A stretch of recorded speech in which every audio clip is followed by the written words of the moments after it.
Hey guys, welcome back to the channel. So today it's just me alone, and after posting that video on Sunday about our talk about sex, I've just been really wanting to share my experience about pornography and masturbation with you guys. And ideally, what I would like to do in this video today is to just talk about my personal experience, talk about what the Bible says about pornography and masturbation, to identify the effects of pornography and masturbation on individuals, and also to talk about a few ways by which we can avoid pornography and masturbation, or those of us who struggle with it, what can be done if we're serious about being removed from that addiction. Okay, so stick around, and I really hope that you guys enjoy the video. Hey there, I'm Shamaine. And I'm Rashad. And we're the Prospers.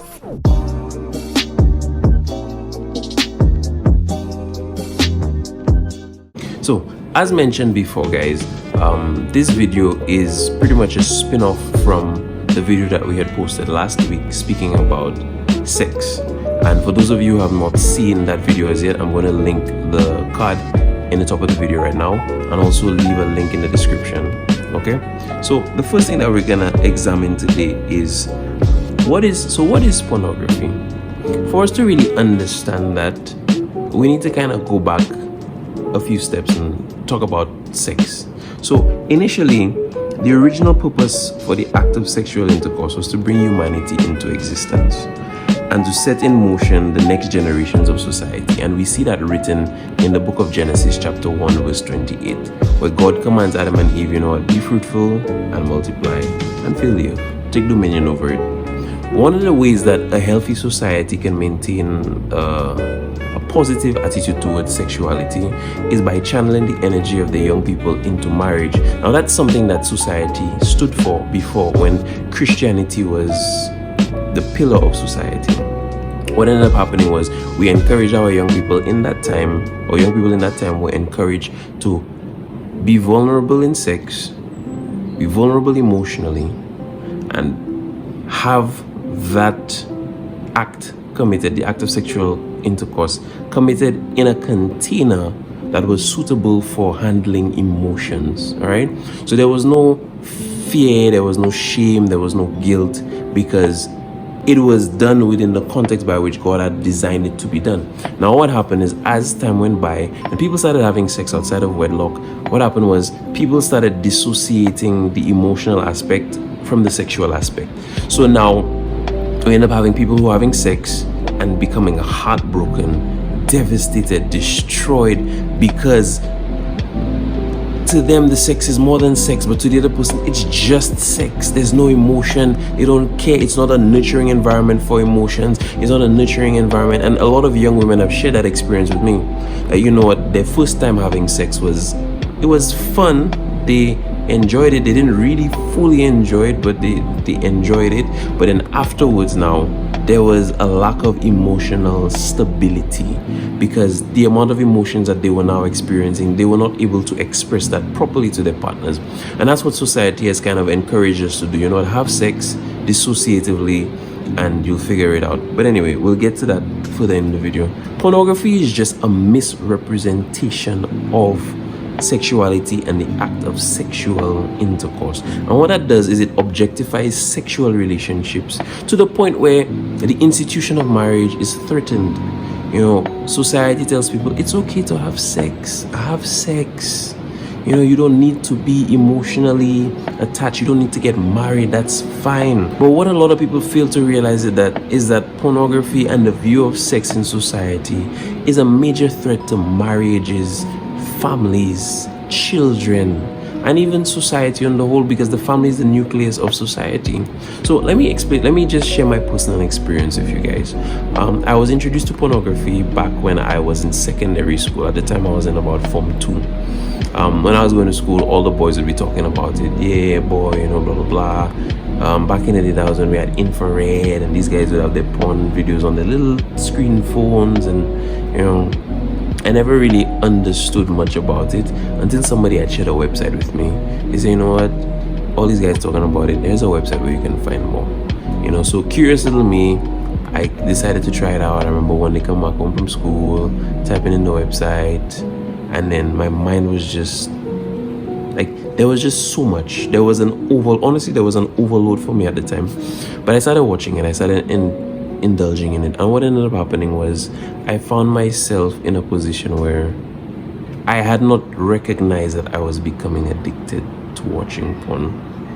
And one of the products of watching porn is masturbation. So I started indulging in self-gratification, masturbation.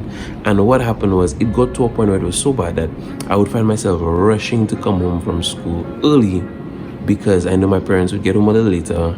I would open up my private tabs, do what I had to do because I know that my dad would be around that time, my dad was always kind of on the lookout, being very vigilant as parents should be.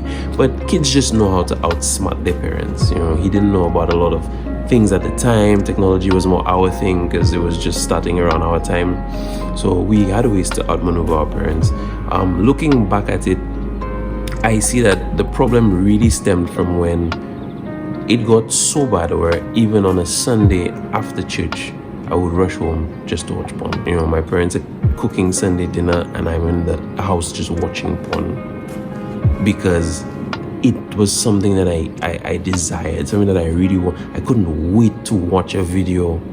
And what ended up happening was, my perception of reality began to change. It taught me that one, for you to really pleasure a woman, you need to have a penis that is a certain size. And quite frankly, based on the data and the statistics, the average size of a male penis is not as big as it looks on these porn videos. That's one. The second thing is I looked at it as a woman is an object for bringing pleasure to me. So, she has to start by taking off her clothes for me, and afterwards she has to pleasure me, and afterwards she has to pleasure me, and afterwards she has to pleasure me. And then that's how my perception of sex was starting to become molded into that. Also, it taught me that sex is not about how the woman feels, it's about how you can get gratification from the act. And what ends up happening is that you look at women like a piece of meat. Looking back at it, life is always best understood in retrospect. I'd be going back to school and I'd be hearing about how these guys would be talking about these female teachers and women that they see on the road and, just objectifying them. They don't see them for their personalities. They see them for their curves. They see them for their breasts. They see them for their butts. They see them for just what they have. And I fell into that culture. That was the culture that I lived. Being in an all-boys school, being surrounded by boys going through puberty just like myself, not knowing how to handle our sexual energy and just diving into porn. But what ended up happening was one day, I remember I couldn't take it anymore. I said, what, God, I'm tired of being this person. Life is moving for me in a direction that I really like. At the time, I was the vice president of my ISCCF, into school and college Christian fellowship. We would meet at school, we would talk about just, Christian stuff. And I would still be struggling with porn, masturbation, and sexual immorality. To the point where I remember saying, God, you know what? I can't be moving in a direction where, people are electing me or suggesting me to do things for you in your kingdom. Like, I'm becoming more and more involved in the things of you. But yet still I have this, like Paul would call it, this thorn on my side. So I remember praying and I said, God, take these desires away from me. I remember telling God that prayer, if porn, not if porn, but porn is not of you, burn it away from me. And I remember waking up and about like a couple of days had gone by and my mind didn't cross my mind to watch porn. And I was like, wow, I feel like this addiction is coming off of me. So, what, I was so excited that I said, let me test this thing out. Let me go on the website and see if, I still have this addiction for this thing, if I still find it attractive. That was very dangerous. But, I went on the website and I was watching it. I'm just like, And that's the day that I realized that I had got my breakthrough. But that was something that I had struggled with for about maybe 4 or 5 years. And it's so interesting because you live in a Christian house, you're struggling with pornography and masturbation under your parents' roof, and they will never know. That's the thing, because we have Bible study, we have prayer meeting, we sit down as a family, we discuss things, but there's always this thing that you're not comfortable speaking about, and that was what was under the floorboards, like we spoke about in a few videos ago. It's always easy for us to talk about the sins that we struggle with, you know what? Well, I lied today, or I took something that wasn't mine. But when it comes to really speaking about what you struggle with, so from porn and masturbation stemmed the sin of lust. So let's talk about the effects of porn on the mind. It distorts our view of reality, it distorts our view of sexuality, it distorts our view of sexual expectations. Now, men who consume pornographic material, they tend to have this perverse sense of sexuality. And what a lot of people don't like to mention is that these men have a higher tendency of aggression, not just not just physical aggression, but also sexual aggression. These men are more prone to be rapists. These men are more prone to be child offenders, and these are the sexual offenders, and these are the things that we don't speak about, but these are the roots, these are the seeds that we start to plant in our lives when we watch pornography. Because look at this, you start watching porn. The idea of watching porn is you want to see what it's like. You look at a video, this guy has a huge penis, probably the size of an arm or a leg, and then he uses it, and then eventually you get desensitized to that type of porn. You switch to a video on lesbian porn, so it desensitizes you now to lesbianism. You're like, well, maybe it's not too bad because that's the type of porn that I like. You watch that for a couple of years, and then you get bored of that. You look for another type of porn, so you start looking for the porn with the younger girls, the interracial girls, the younger girls, and then eventually now you're watching kiddie porn, and we're saying it as it is: bestiality, kiddie porn, lesbianism. All of these things you're consuming deliberately because you're looking to get a sexual gratification or a sexual high. On the flip side to that, women that consume pornography, what happens to them is that they tend to have these ideas of grandeur. Let me explain. What happens is a lot of women believe that they should be in all of these kinds of positions and be put like this and doing all these things, and etc., etc. And they themselves objectify themselves by saying, hashtag bad girls, hashtag hookup culture. And these are the things that happen. They neglect the fact that sex might be painful for them. They neglect the fact that they're not agile. They neglect the fact that they are not, they may bleed. But all they want to consider is the fact that I want this guy to put me in a pretzel position where he puts my leg behind my neck and my other leg back to front and twist my ankle and push it under my arm, because that's the position that I want to be in. And it sets unrealistic expectations for women, and for men it sets unrealistic expectations for themselves and for women. Also, you have this thing where in the porn videos the men are lasting for like 10-15 minutes, 20 minutes, and on average the average duration of a sexual intercourse is about 3 minutes. So you have these men thinking, hey, you know what? I'm supposed to, as a man, be able to last for 20 minutes, for half an hour, because that is the expectation that society has put on me as a man. So let's talk about the effects of porn on the body. What it does is that, just like drug addiction, endorphins are released, dopamine is released. So it puts you in this feeling of niceness. And similarly to drug addiction, the catch with the dopamine is that you need more and more every time, because your body becomes desensitized, or your body adapts to the dopamine, so you need more dopamine. So now, what started off as a porn addiction where you're watching one video a day, you now spend 5, 6, 7 hours. You spend the whole night. You started watching at 8 p.m. You're watching till 3, 4 o'clock in the morning. You have work the next day, or in my case, you have church in the morning. And then after church, you come back again. You have school in the morning, but it doesn't matter. So you end up spending literally the majority of your weekend just watching porn. Porn can also have a body dysmorphic effect. There's this thing called body dysmorphia, where we look at our body and we feel like our body is not good enough. And that's what happens, because the men look at porn and they feel like, my penis needs to be a certain size. It needs to be 12 inches. It needs to be 15 inches, because that is what the norm is. When actually, and in fact, the average penis length is about 6 inches. Now let's talk about the effect that porn has on the heart. A lot of men who watch porn, they have admitted, and studies have shown that they have admitted to feeling less emotionally connected to their wives because they have learned to dissociate sexuality or sexual pleasure from emotions. So men have disconnected themselves emotionally from their wives because they can get sexual gratification. And quite frankly, if you and your wife have been married for years, she's the mother of your kids, she's probably a stay-at-home mom, or she works but she has a job, and so she's taking care of the kids, she's taking care of the house, she's taking care of you, and then she doesn't have time for sex or she's tired. Then you turn to sex in a video, you turn to sex online. You end up finding that there's a dissociation between where you get your sexual gratification and your emotional connection that you have with your wife. In the case of the women now, we have a lot of these women have confessed deep emotional trauma being in a relationship with a man who has a strong pornographic addiction. It fosters feelings of mistrust. It fosters feelings of anger. It fosters feelings of resentment. You're in a marriage with somebody who has an addiction to somebody they've never met.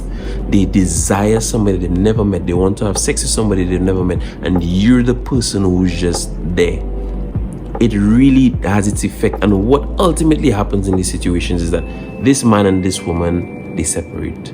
During the week I was watching a video, and in the video the person was saying that one of the greatest inventions of the 1960s, well, of the 20th century, was birth control. And he was saying that we underestimate the power of birth control. It has allowed women and men, but specifically women, to have sex independent of the idea of pregnancy.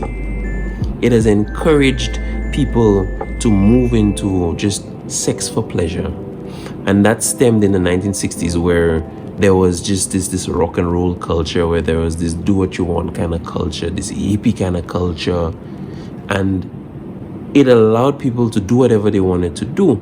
Now, during that time, he said these things did not come without consequences, because you're now having people having more sex, more unprotected sex, and that's when AIDS became most rampant. So that's one of the consequences of a perverted sexual image or perverted sexual relationship.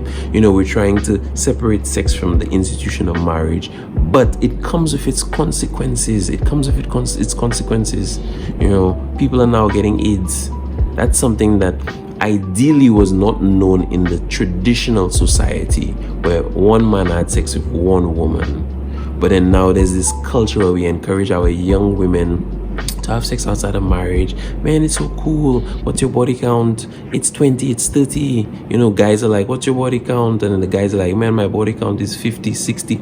And then you now trying to get married. When you want to get married, the guys now are looking for a girl that's a virgin or has a very low body count. But at the same time, we live in a society that encourages sexual promiscuity. We encourage pornography. We encourage masturbation. We encourage sexual gratification outside of the construct of marriage. And we're surprised that young people are not getting married. We're surprised that young people are not wanting to jump into marriages and start families. We're surprised that people just want to live their life, have their sex, and just forget about settling down. So let's talk about the effects of pornography on the family. Imagine this for a second. You have a child who walks in on a parent watching porn or masturbating. Or you have a child who finds their parents' pornographic material.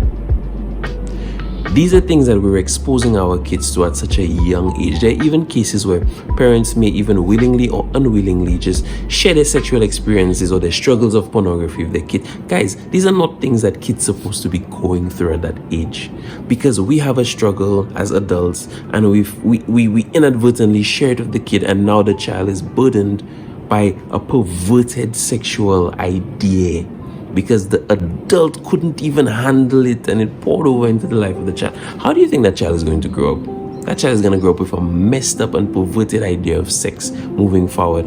Pornography would very well much be encouraged in a child's life, because they grew up seeing their mother or their father or both of their parents struggle with pornography, but they also saw the effects of pornography on the other partner, or even just the effects of pornography on both their parents.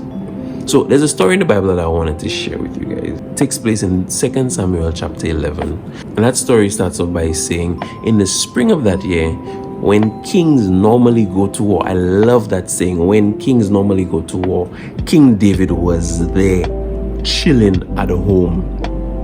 As the first thing we can identify, David should not have been home. David should have been doing what kings do at the time where kings do it. David chilled, he walked up on the balcony, saw this beautiful lady just, bathing outside. And what David did was, David said, I have to have her. There's a book by Kent Hughes that's called The Disciplines of a Godly Man. One of the disciplines is the discipline of self-control.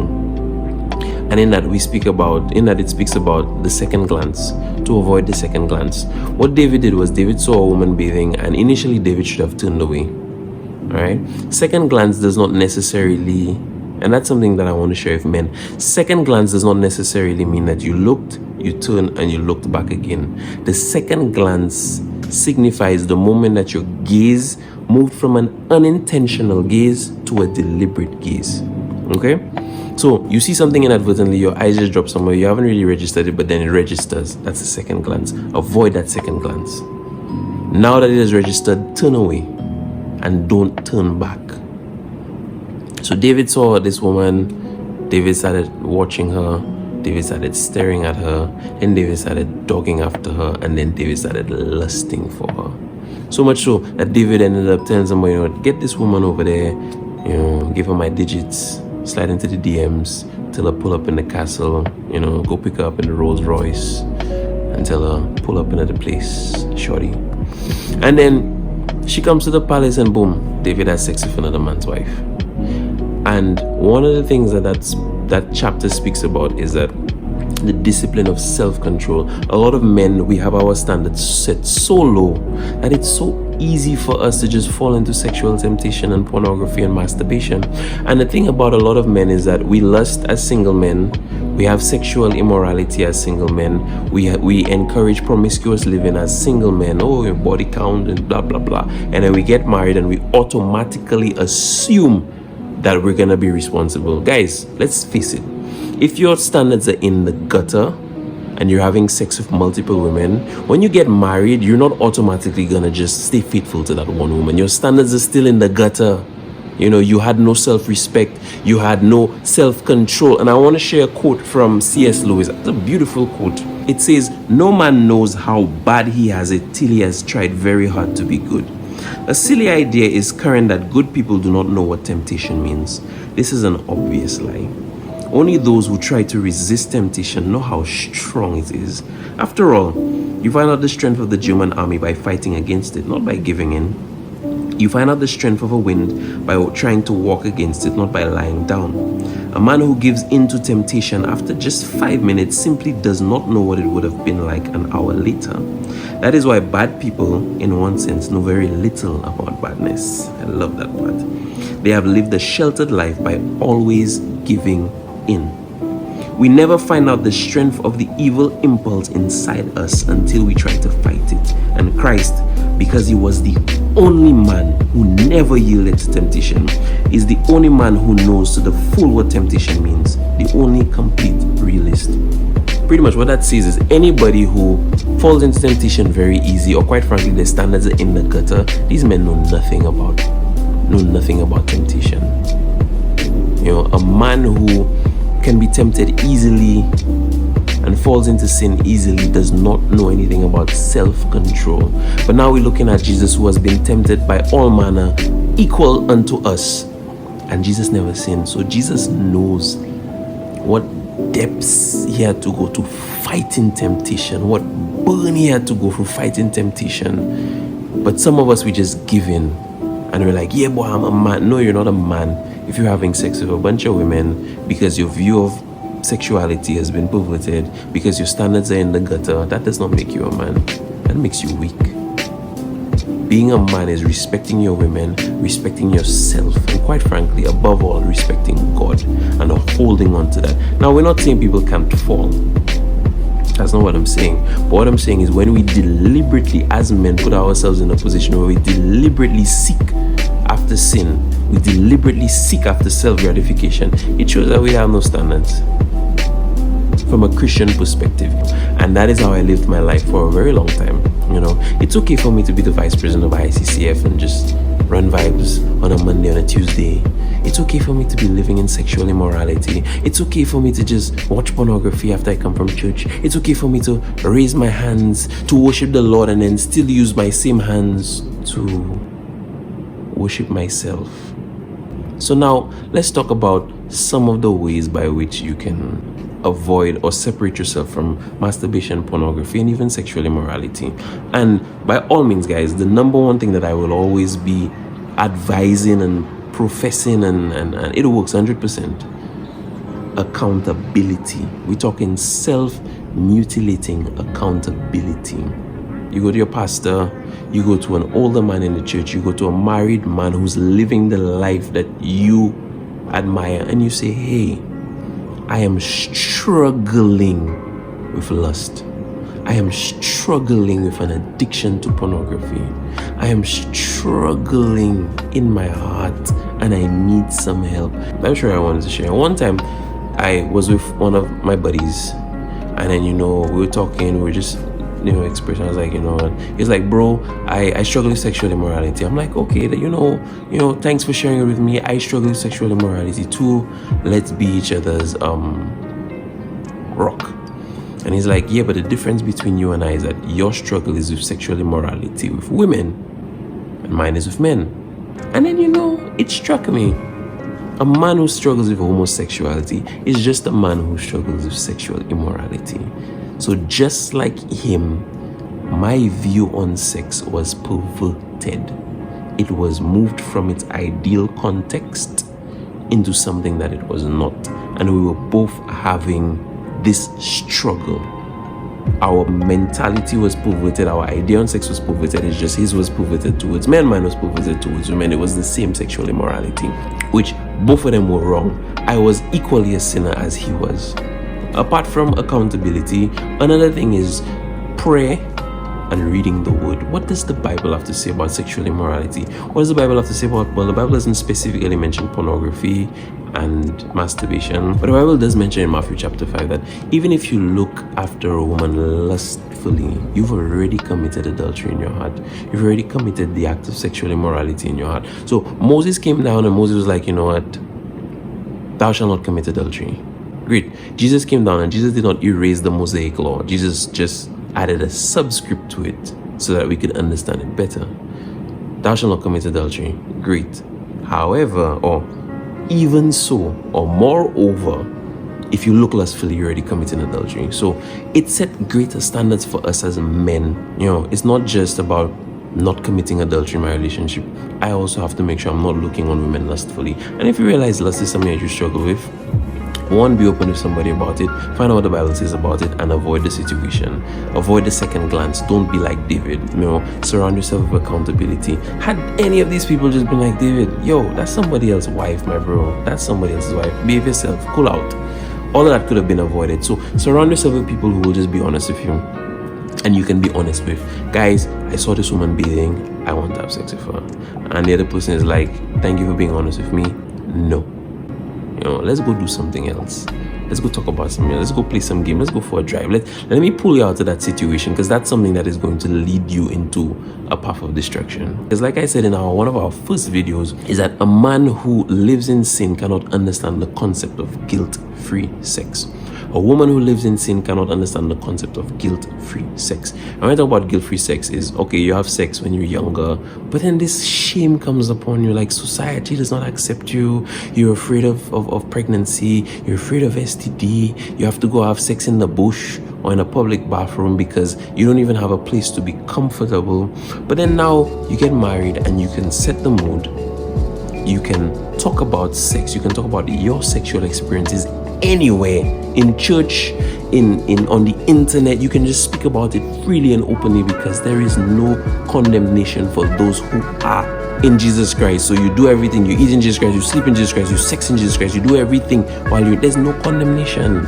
So guys, thank you for sitting down on the couch with me. We're going to talk more about pornography, masturbation, and its effects. Hopefully I can get some people to come talk about it. But for those who are struggling with it, remain strong. Reach out if you have to. You guys, we have our Instagram in the in the description. Please reach out and just talk to us. We're here to have an open conversation. We're here to just share our experiences, okay? So guys, stay blessed, have a wonderful day, and put God first.